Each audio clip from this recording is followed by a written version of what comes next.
요한복음 4장 7절부터 오늘 함께 공부하실 것입니다. 지난 시간에는 예수님께서 유대에서 갈릴리로 가시는 길에 사마리아를 경유하여 가시는 그 장면까지 살펴봤었는데, 이제 오늘은 7절에서 9절까지 읽어보도록 하겠습니다. 한 사마리아 여인이 물을 기르러 왔는데 예수께서 그녀에게 말씀하시기를 마실 물을 좀 달라고 하시더라. 이는 그의 제자들이 음식을 사기 위하여 성읍으로 갔음이라. 그때 사마리아 여인이 주께 말씀드리기를 유대인인 당신이 어떻게 사마리아 여자인 나에게 마실 물을 달라고 하시나이까? 라고 하니 이는 유대인들이 사마리아인들과는 교제가 없기 때문이더라 라고 말씀하셨습니다. 7절에서 예수님께서 이 마실 물을 여인에게 요청을 하셨습니다. 성경 전체에서 목이 마르셔서 마실 물을 요청하시는 예수님의 모습은 두 번이 기록되어 있는데요. 한 번은 십자가에서이고요. 한 번은 이 사마리아 여인에게 하셨습니다.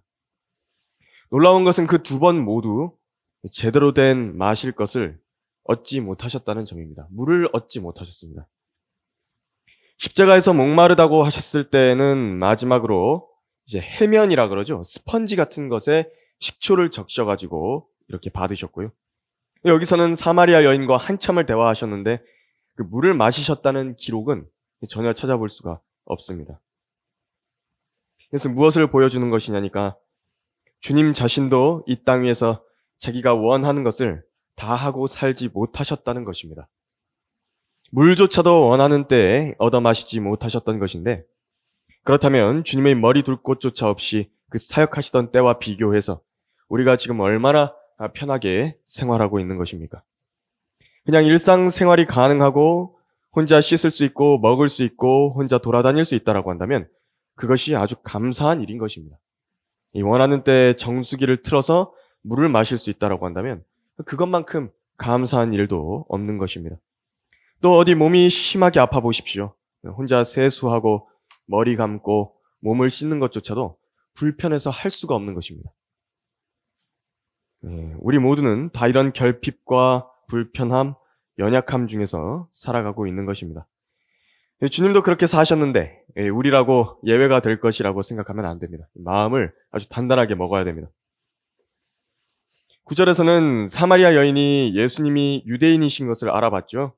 외모적으로 그랬는지 아니면 주님의 그 어투가 갈릴리 어투여서 그랬는지 유대인 티가 났습니다. 사마리아 여인은 유대인들이 보통 사마리아인들을 천대한다라는 것을 알고 있었습니다. 그러면서 예수님이라는 유대인에 대해서도 살갑지 않은 12조의 말투로 대답을 한 것입니다. 여기서 이제 우리는 구령자들의 자세에 관해서 배워볼 수 있는데요. 주님께서는 이런 별로 중요하지 않은 감정적 시비, 또 따져봐야 소용없는 사회적 편견들, 그리고 설명하기 까다로운 의혹들에 대해서 논쟁하지 않으셨다는 것을 유념해서 봐야 됩니다. 주님도 할 말이 많이 있으셨겠죠. 말씀하신다고 하면. 그러나 거기에 집중하지 않으셨고요. 아주 중요한 것에 집중을 하셨습니다. 직접적으로 사마리아 여인에게 던지시고자 하시는 이제 화두를 제시하시고 있습니다. 그것이 무엇인지 한번 보시겠습니다. 10절에서 12절을 한번 보면요. 예수께서 대답하여 그녀에게 말씀하시기를 만일 네가 하나님의 선물을 알고 또 마실 물을 좀 달라고 너에게 말한 이가 누구인 줄 알았더라면 그에게 구하였을 것이요.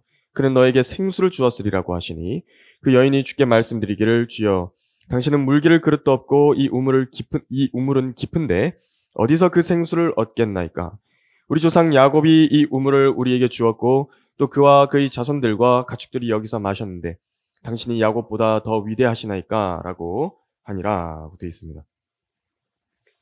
지금 주님께서는 사마리아 여인이 9절에서 걸었던 그 시비에 답변하지 않으시고 자신의 방식대로 화두를 돌려버리셨습니다.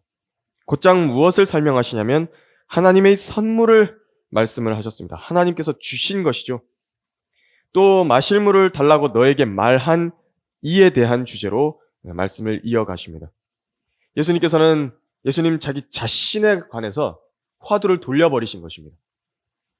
그리고 그 마실 물을 달라고 한 이가 오히려 사마리아 여인 너에게 생수를 줄 수 있다라고 말씀을 하고 계신 것입니다. 사마리아 여인의 입장에서는 좀 황당했겠죠. 먼저 마실 물을 달라고 말했던 사람이 물을 달라고 하는 이가 누구인 줄 알았다면 반대로 그 여인 자신이 이 사람에게 생수를 구하였을 것이라고 말하니까 말입니다. 자기가 9절에서 제시한 시비는 어디론가 사라져버리고 사마리아 여인이 주님의 말씀에 대한 호기심을 갖게 하셨던 것입니다. 물론 이 여인의 반응은요, 거의 이랬습니다. 이게 무슨 희한한 소리람? 좀 예사롭지 않은 특이한 분이네 라고 생각하는 그런 정도였지만 개인 구령이요, 이런 식으로 전개되는 경우도 많이 있습니다. 이 여인은 주님의 말씀의 의도에 점점 발을 들여놓고 있었습니다. 그래서 11절에서 12절까지 여인의 반응이 나온 것인데 거의 농담조로 주님 자신의 소개에 대해 이 말을 받아쳤습니다. 이 여인의 말을요, 말이 나온 구절을 좀 쉽게 풀어서 오늘 현대적인 말로 좀 설명을 해드리면 이런 말입니다. 당신이 누군지 안다면 내가 당신께 생수를 구한다고요? 내가 보기에는 우리 조상 야곱보다는 못한 분 같은데요. 왜냐하면 우리 조상 야곱은 우리에게 이 우물을 주었지만 당신은 지금 물기를 그릇도 없지 않나요? 그런데 어떻게 야곱보다 더 위대하게 나에게 생수를 줄 수 있다는 말입니까? 지금 이 사마리아 여인은 이런 식으로 빈정대는 것입니다. 야곱을 제시하면서 야곱은 우리한테 이 우물을 줬는데 당신은 물기를 그릇조차 없지 않냐. 야곱은 자기 자신과 가축도 먹이고 후대인 사마리아 여인 자신에게도 생수를 얻도록 우물을 주었는데 정작 예수님 본인은 목말라 하고 있고 물 기를 그릇조차 없다. 도대체 나에게 뭘 줄 수 있겠느냐. 그 이야기를 하고 있는 것입니다. 예수님께서는 이러한 빈정거림에도 아랑곳하지 않으셨습니다. 이 구령자들은요, 이런 온유한 강단과 여유를 가져야 합니다. 예수님을 전하다 보면 이런 식의 빈정거림을 많이 대하는 것입니다. 그래서 예수님을 소개하는 데에만 아주 집중하면 됩니다. 13절에서 이제 15절로 한번 넘어가 보겠습니다. 요한복음 4장 13절에서 15절입니다. 예수께서 대답하여 그녀에게 말씀하시기를 이 물을 마시는 사람은 누구든지 다시 목마르려니와 내가 주는 물을 마시는 사람은 누구든지 영원히 목마르지 아니하리라. 그러나 내가 그에게 주는 물은 그 사람 안에서 영원한 생명으로 솟아오르는 샘물이 되리라고 하시니라. 그 여인이 주께 말씀드리기를 주여 그 물을 나에게도 주셔서 내가 목마르지도 아니하고 여기에 물을 기르러 오지도 않도록 하옵소서라고 하니. 이제 주님께서는 자신이 말씀한 그 생수가 무엇인지 설명하시기 위해서 자기가 주려고 하는 그 생수가 무엇인지 설명하시려고 우물과 함께 연상되는 주제어를 꺼내서 자기에 대해서 소개를 하셨습니다. 야곱은 이 우물을 줬지만 그 사람 안에서 영원토록 솟아오르는 샘물을 주님 자신이 주실 수 있다라는 지금 말씀을 하고 있는 것입니다. 근데 사마리아 여인은 주님의 말씀을 전혀 이해하지 못했죠.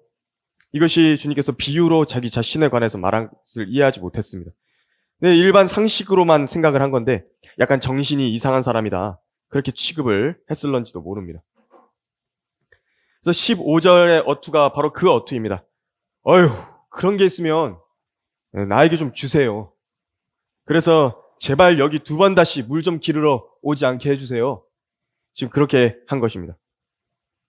물론 이 여인은요, 이 주님의 말씀에 대해서 그런 게 어디 있어요? 라는 식으로 이제 반응을 했지만 그 뒤에 숨겨져 있는 그 이면의 죄로 인한 아픔을 갖고 있었던 사람입니다. 이 여인이요. 이것이 죄인들의 실체입니다. 구원을 원하지만 분별이 없어서 도대체 무엇을 어떻게 믿어야 되는지 모르는 사람들입니다. 그래서 아예 참되신 하나님과 진리를 찾는 것에 대해서 포기한 것이 우리도 상대해야 되는 그 죄인들입니다. 우리가 상대하게 되는 죄인들이 바로 그런 상태에 있는 사람들입니다. 주님께서는 이 여인의 모든 것을 알고 계셨습니다. 여기서 이제 주님께서는 이 물을 주시기 위해서 여인에게 전곡을 찔러서 양심을 자극시키십니다.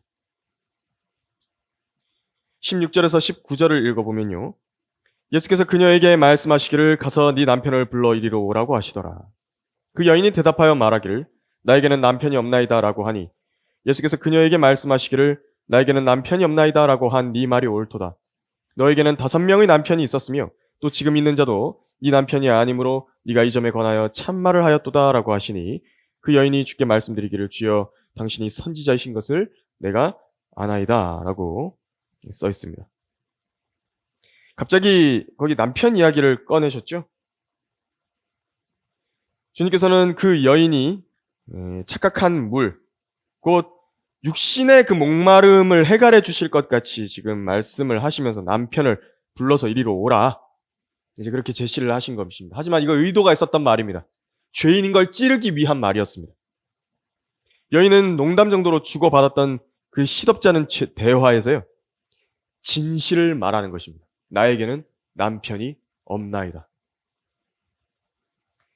그 모든 사람들에게는 자기가 죄에 빠져 있는 비참한 상태를 스스로 절감하는 때가 있습니다. 사마리아 여인은 이런 자신의 죄에 대해서 알고 있었던 사람입니다. 준비된 사람입니다. 그래서 주님께서는 미리 알아보셨죠?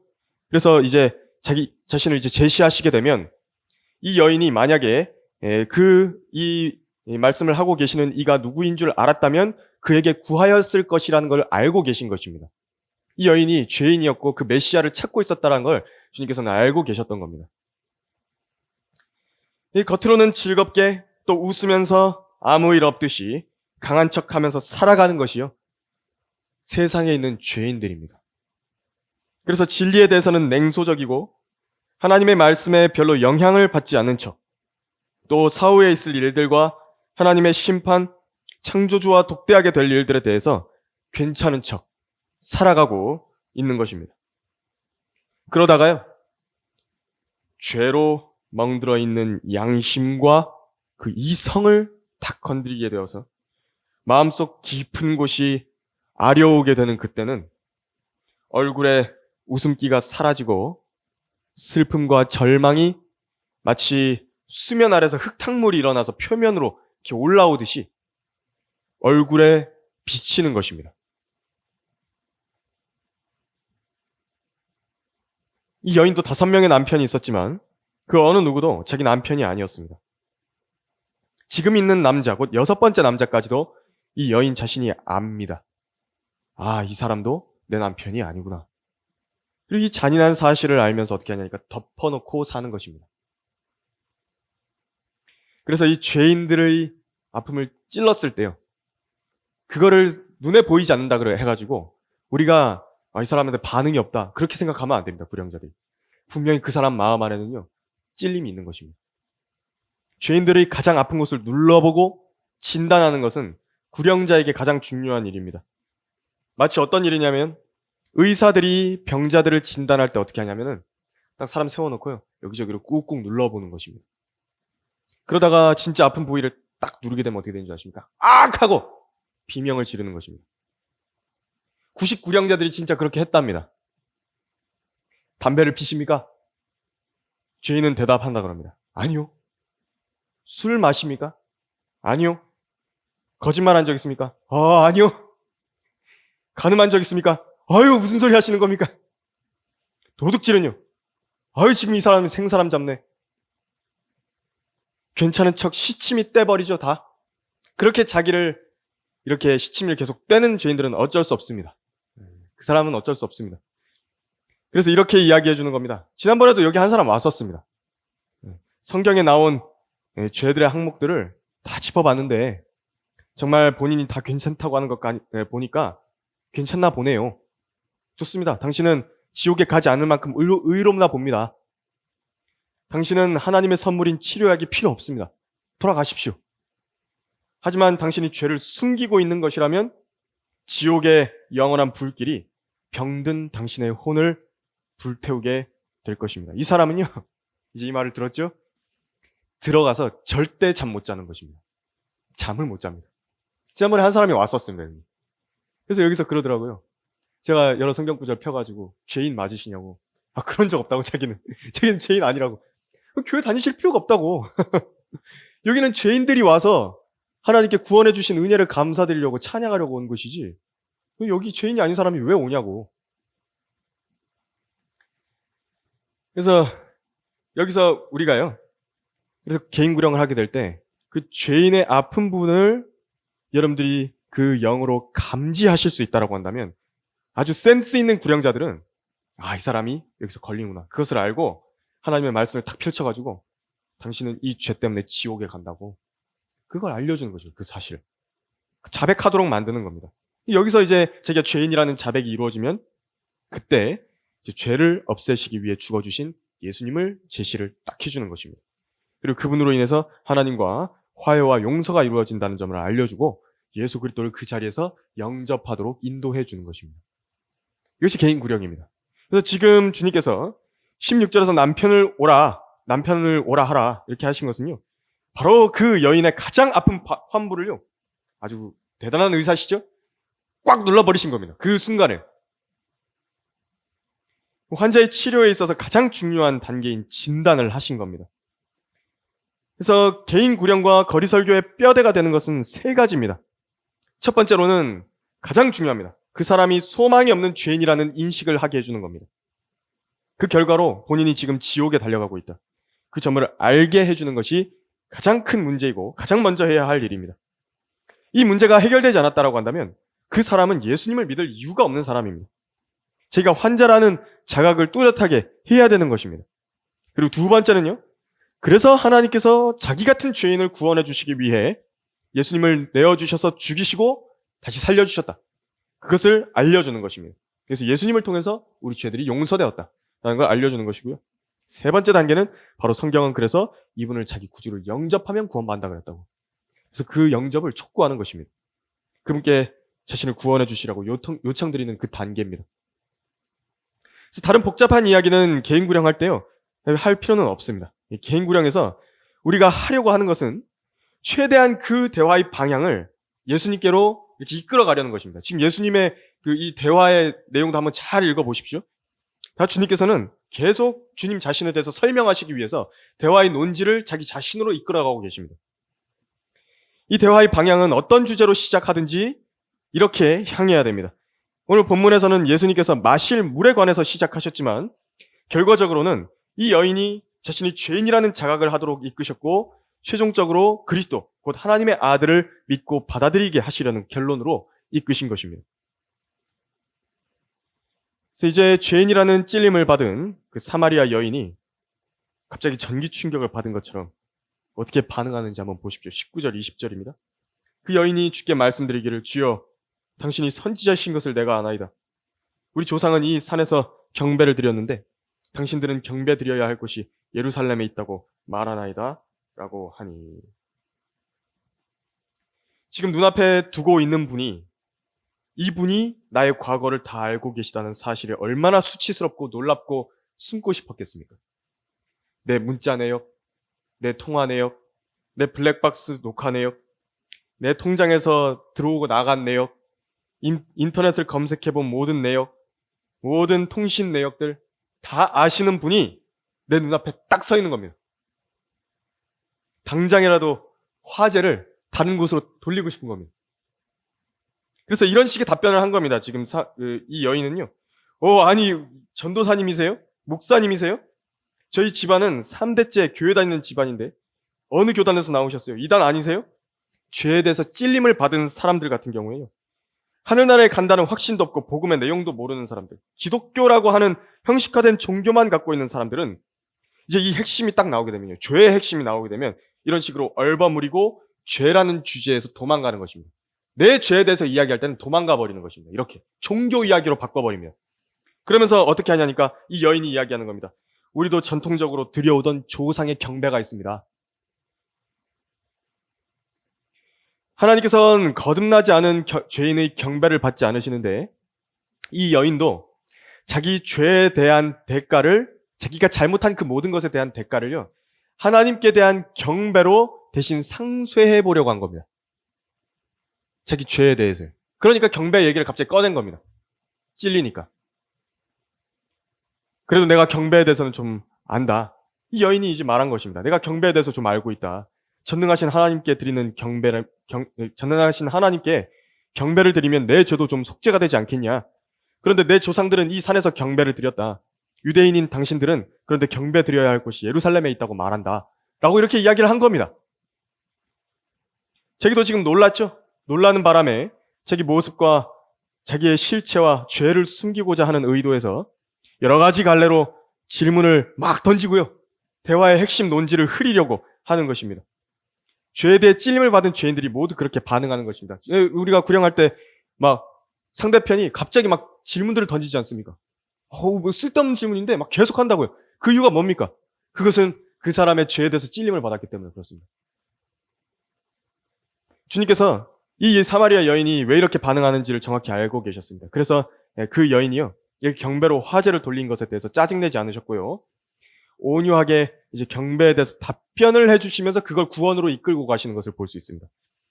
한번 보십시오. 구원. 그래서 이제 그 구원에 대한 처방이요, 그리스도가 오셔야 하는 것인데 지금 그 여인과 대화하고 있는 자신이 그분이라는 점을 21절에서 26절까지 이제 설명을 하시게 됩니다. 여기 한번 보십시오. 예수께서 그녀에게 말씀하시기를, 여인아 나를 믿으라. 너희가 이 산에서나 예루살렘에서도 아버지께 경배하지 않을 그때가 오리라.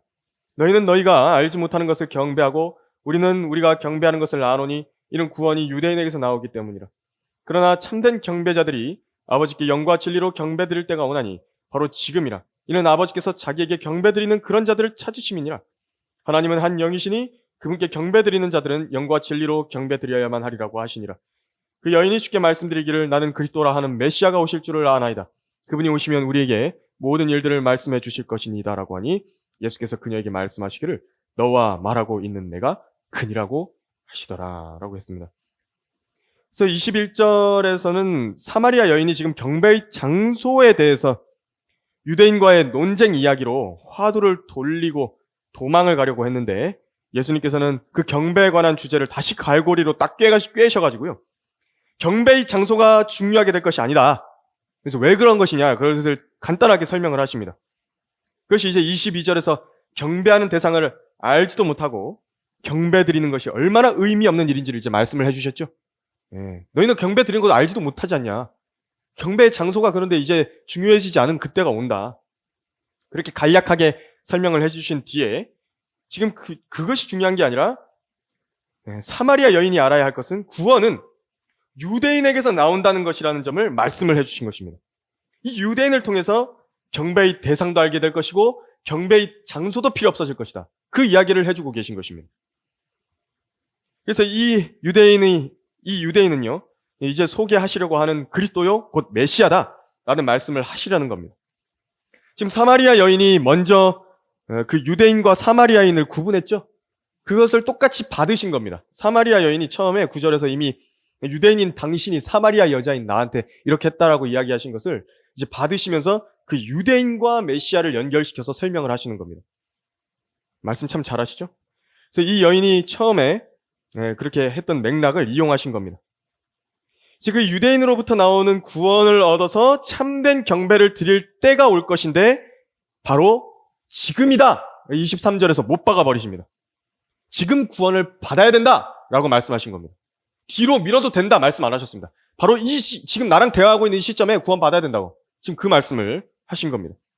그러면서 하나님께서 사마리아 여인이 제시한 경배, 그러니까 하나님께서 참된 그 경배자를 찾으신다. 사마리아 여인이 본인이 꺼낸 그 경배 주제에 대해서 말씀하시면서 제대로 된 경배를 드리고 싶다면 바로 지금 오라고 초청하시는 겁니다.